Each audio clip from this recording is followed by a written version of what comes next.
100% जीतूंगा, कोई भी आओ। हाँ, और डंके की चोट और भारी बहुमत से। जो पहले मार्जिन कम हुआ वो कुछ मेरी कमजोरियां रही।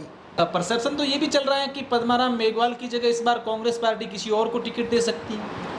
उदाराम मेघवाल वहां से तैयारी कर रहे हैं, चौटन से इस बार कांग्रेस पार्टी से भी टिकट मिल सकती है। बनाया। अच्छा पद्माराम जी, वर्ष 2018 में आप 4200 वोटों से जीते थे। भाजपा के कैंडिडेट आपके सामने थे और राष्ट्रीय लोकतांत्रिक पार्टी से सुरताराम मेघवाल थे, 23,000 वोट लेकर आए थे। इस बार क्या लगता है, पद्माराम मेघवाल फिर से बाजी मार जाएंगे या फिर मामला कुछ उलटफेर हो जाएगा? सर अगर बात करें आपके चौटन क्षेत्र की, तो आपके जो विपक्षी नेता हैं वो इस प्रकार के आरोप लगाते हैं आपके क्षेत्र में कि पद्माराम जी ने वहाँ पर सिर्फ जो आपके लोग थे, जो पद्माराम जी के आसपास घूमने वाले लोग हैं, उनके काम करवाए, उनके विकास कार्य करवाए, और जनता जो है बॉर्डर पर बैठी है ग्रामीण क्षेत्रों में, ना तो कोई पानी की सुविधा, ना कोई बिजली की सुविधा, शिक्षा को लेकर वहाँ पर कोई टीचर नहीं है, अस्पताल जो है वहाँ पर नर्सिंग स्टाफ नहीं है, पद्माराम जी ध्यान ही नहीं देते हैं। नमस्कार, मैं हूं अशोक शेरा और आप देख रहे हैं नेताजी ऑनलाइन। आज हमारे साथ चौहटन के विधायक पद्माराम जी मेघवाल हैं। पद्माराम जी वर्ष 2008 से 13 तक कांग्रेस पार्टी से चौहटन के विधायक रहे। उसके बाद 13 से 18 तक भारतीय जनता पार्टी के विधायक रहे। 18 में फिर चुनावी मैदान में थे और 18 में 4200 वोटों से आप विजयी हो गए और इस बार भी चुनावी मैदान में हैं। और इस बार चुनावों को लेकर पद्माराम मेघवाल का क्या दावा है, किस तरीके से इन्होंने 5 साल जनता के लिए काम किए और इस बार किन मुद्दों को लेकर ये जनता के बीच जाएंगे, इसके अलावा पद्माराम मेघवाल को लेकर उनके क्षेत्र में क्या परसेप्शन चल रहा है, तमाम सवालों के जवाब अब आज हम पद्माराम मेघवाल से जानेंगे। पद्माराम जी, सबसे पहले तो आपका स्वागत है हमारे इस विशेष शो में। और पहला सवाल, किस तरीके के मुद्दे लेकर जा रहे हैं जनता के बीच, क्योंकि चुनावों को अब कुछ महीने का समय बचा है। राजस्थान के लोकप्रिय मुख्यमंत्री सम्माननीय अशोक गहलोत साहब ने पिछले 4.5 साल के अंदर जो ऐतिहासिक काम किए, और काम ही नहीं, वो काम धरातल पे पहुंच गए है, और जो योजना लाई है और जो हमेशा नयापन कर रहे हैं, उसके आधार पर जनता राजस्थान की खुश है और वापस कांग्रेस का राज लाने के लिए तैयार है। माननीय गहलोत साहब ने आम आदमी, गरीब आदमी, मजदूर आदमी, किसान आदमी, सबका सम्मान रखते हुए सबको आगे बढ़ाने के लिए कोई न कोई नई योजना लाए और राजस्थान को खुशहाली बनाया। अच्छा पद्माराम जी, वर्ष 2018 में आप 4200 वोटों से जीते थे। भाजपा के कैंडिडेट आपके सामने थे और राष्ट्रीय लोकतांत्रिक पार्टी से सुरताराम मेघवाल थे, 23,000 वोट लेकर आए थे। इस बार क्या लगता है, पद्माराम मेघवाल फिर से बाजी मार जाएंगे या फिर मामला कुछ उलटफेर हो जाएगा? बिल्कुल, मामला एकदम सटीक और अच्छा है। चौहटन की जनता तैयार है, चुनाव कब आए और वापस जीता के राजस्थान की विधानसभा में भेजे। तो परसेप्शन तो ये भी चल रहा है कि पद्माराम मेघवाल की जगह इस बार कांग्रेस पार्टी किसी और को टिकट दे सकती है। ऐसा ये सिर्फ बातें हैं, कोई आदमी भी नहीं है। पद्माराम मेघवाल सिंगल ही है कांग्रेस का उम्मीदवार और पद्माराम मेघवाल की टिकट फाइनल है। उदाराम मेघवाल वहाँ से तैयारी कर रहे हैं, चौटन से इस बार कांग्रेस पार्टी से भी टिकट मिल सकती है। ये बातें कोई भी कर सकते हैं, टिकट फाइनल है और जनता तैयार है। जनता की भावना, जनता का जो आवाज़ है, उसके आधार पर कांग्रेस में टिकट मिलती है और चौहटन की जनता मेरे साथ है और वापस जीतेगा। सर अगर बात करें आपके चौहटन क्षेत्र की, तो आपके जो विपक्षी नेता हैं वो इस प्रकार के आरोप लगाते हैं आपके क्षेत्र में कि पद्माराम जी ने वहाँ पर सिर्फ जो आपके लोग थे, जो पद्माराम जी के आसपास घूमने वाले लोग हैं, उनके काम करवाए, उनके विकास कार्य करवाए, और जनता जो है बॉर्डर पर बैठी है ग्रामीण क्षेत्रों में, ना तो कोई पानी की सुविधा, ना कोई बिजली की सुविधा, शिक्षा को लेकर वहाँ पर कोई टीचर नहीं है, अस्पताल जो है वहाँ पर नर्सिंग स्टाफ नहीं है। पद्माराम जी ध्यान ही नहीं देते हैं, कितनी सच्चाई है इसमें? देखो, भारतीय जनता पार्टी के लोगों का काम ही है ड्रामा करना। वो हमेशा झूठ को ऐसे बोलते हैं और बार बार बोलते हैं तो सामने वाले को मालूम हो जाता है कि वो सच है। उनके पास कोई मुद्दा ही नहीं है, वो कोई बात करने के लायक ही नहीं है। चौहटन की जनता खुशहाली है। हाँ, ये चीज़ में मैं भी सहमत हूँ कि पिछले 3 महीनों के अंदर ट्रांसफ़र हुई, उसके अंदर शिक्षकों के पद खाली है, परंतु चिकित्सा की व्यवस्था की बात करो, पुलिस प्रशासन की बात करो, और किसी डिपार्टमेंट के अंदर कोई पद खाली नहीं है। और माननीय मुख्यमंत्री जी ने 9,500 वरिष्ठ अध्यापक और 6,000 लेक्चरर की भर्ती हो गई है, रिजल्ट आउट हो गया और ये वेरिफिकेशन चल रहा है और जस्ट कुछ ही दिनों के अंदर पोस्टिंग हो जाएगी और किसी टाइप की कोई कमी नहीं आएगी।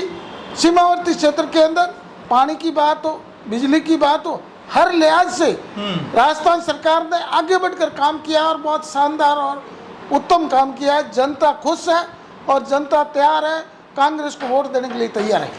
सर, जब बारिश होती है तब ऐसा कहा जाता है कि चौटन में जो है जल निकासी की जगह नहीं है। अगर हाल ही के दिनों की बात करें, पिछले दिनों जो तूफान आया था, कई चौटन के ऐसे इलाके हैं जहां पर पानी का भराव हो गया था, जल भराव जैसे हालात बन चुके थे और उसके बाद से वहां पर प्रशासन, पुलिस कई जगह भी है, तो लोगों का आरोप है कि वहां पर कोई व्यवस्था नहीं थी हमारे यहाँ चौटन के अंदर विपर जोन आया, विपर जोन की तूफानी बरसात आई।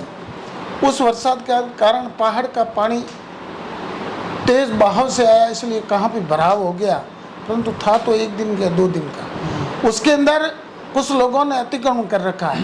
ये ग्राम पंचायत का काम है अतिक्रमण हटाना या वो करना। उसके बाद में भी हमारे प्रशासन ने, हमारे एसडीएम साहब ने, बीडीओज ने, सभी ने, तहसीलदार ने आगे बढ़कर काम किया।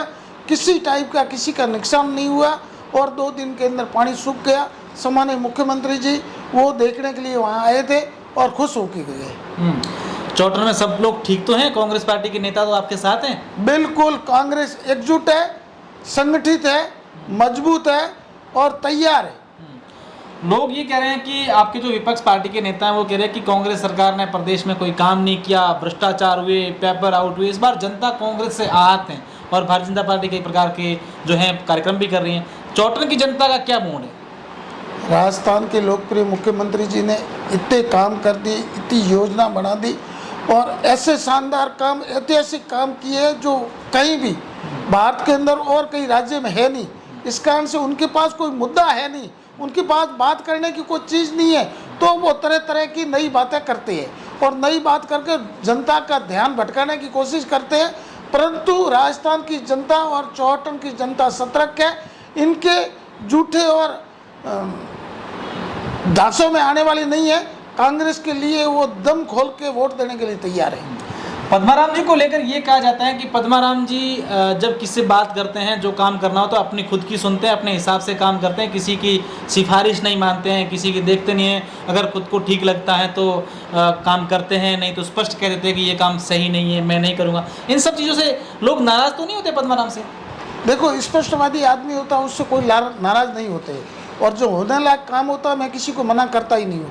नहीं होने लायक काम है उसको मैं झूठे वादे नहीं करता हूँ और जो होने लायक काम होता है आज दिन तक तत्परता से फ़ोन के ऊपर कर दिया। किसी लोगों को वहाँ आने की ज़रूरत नहीं है। जनता खुश है, कोई दूसरी पार्टी के लोग भी खुश है मेरे ऊपर। दूसरी पार्टी के लोग खुश है मतलब क्या? इशारा किस तरफ है आपका? इशारा नहीं, जनता का मूड है।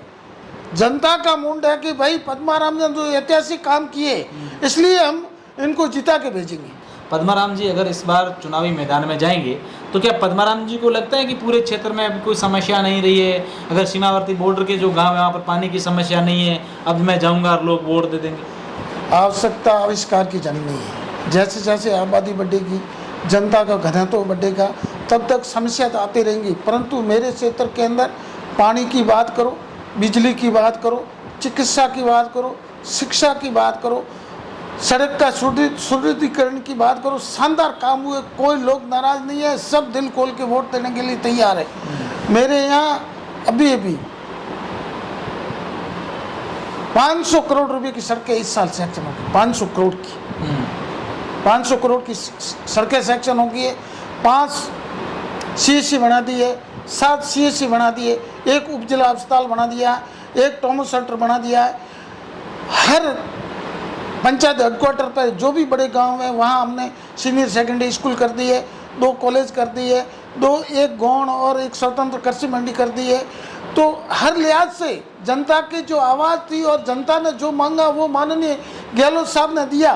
दिल खोल के काम किया है, जनता खुश है, कोई नाराजगी नहीं है। चौटन विधानसभा क्षेत्र की बात करें तो बाखासर में एक नमक को लेकर बड़ा कारोबार शुरू होने की बात कई बार की जाती थी और लोग कहते हैं कि पद्माराम मेघवाल ने इस बात की पैरवी मजबूती से नहीं की, अगर करते तो यहाँ पर काम हो जाता। नमक उद्योग की बात आपकी सही है और बाखासर के रण के अंदर जो नमक का क्वालिटी है वो और कहीं नहीं है, परंतु सबसे बड़ी समस्या है। इसके लिए मैंने पूरी ताकत से काम किया, परंतु जवाब ये आया कि जो नमक पैदा होगा उसकी अनलोडिंग का और लोडिंग का खर्च है नहीं, वो नज़दीक को रेल लाइन नहीं है और रेलवे स्टेशन नहीं होने के कारण खर्चा ज़्यादा हो रहा। खर्चा ज़्यादा होने के कारण वो बहुत कॉस्टली पड़ता है, उसकी आगे मार्केटिंग नहीं करनी, इस कारण से रुका हुआ है। और ये central government Bharatiya Janata party के लोगों ने बहुत बड़े बड़े होल्डर लगाए और बातें तो बहुत बड़ी बड़ी करते हैं और आज दिन तक रेल लाइन का 1 फुट भी लोखंड का सैंडल या नहीं डाला। इस कारण से जनता परेशान है, बाकी सरकार काम करने के लिए तैयार है। पद्माराम जी, मेरा आखिरी सवाल है, पद्माराम जी जब मैदान में जाते हैं, अपने क्षेत्र में जाते हैं, लोगों के बीच जाते हैं, पद्माराम जी काफ़ी क्रेज रहता है, चाहे युवा हो बुजुर्ग हो, सब लोग पद्माराम जी को चाहते ज़्यादा हैं। ऐसा क्या करना है पद्माराम जी, ऐसा क्या लोगों के लिए करते हैं जो इतना क्रेज हो? देखो, इतना कोई क्रेज नहीं है, हम तो जनता के सेवक है, गरीब आदमी है। जनता जो भी बात करती है उनकी सुन लेते हैं, उनकी समस्या का हाथ समाधान कैसे हो उसके अंदर अधिकारी कर्मचारी और निर्देशित करते हैं, उनका काम हो जाता है, इसलिए जनता खुश। इस बार आश्वस्त हैं कि भाई सब कुछ ठीक हो? बिल्कुल 100% जीतूंगा, कोई भी आओ। हाँ, और डंके की चोट और भारी बहुमत से। जो पहले मार्जिन कम हुआ वो कुछ मेरी कमजोरियाँ रही, इस कारण से मैं आश्वस्त ज़्यादा होने के कारण मेरा कुछ नुकसान हुआ, परंतु इस बार मैं एकदम सतर्क हूँ। हर गांव, हर ढाणी, हर गली के अंदर जो अशोक गहलोत जी ने विकास की गंगा बहाई है, उस गंगा विकास के नाम पर चुनाव लड़ूंगा और डंके की चोट जीतूंगा। बिल्कुल, ये पद्माराम मेघवाल का दावा है कि मैं 100% डंके की चोट जीतूंगा। लेकिन देखने वाली बात होगी कि वर्ष 2023 में जनता है चौटन विधानसभा क्षेत्र की, वो विधायक का ताज किसके सर पर रखती है। बहुत बहुत शुक्रिया, धन्यवाद।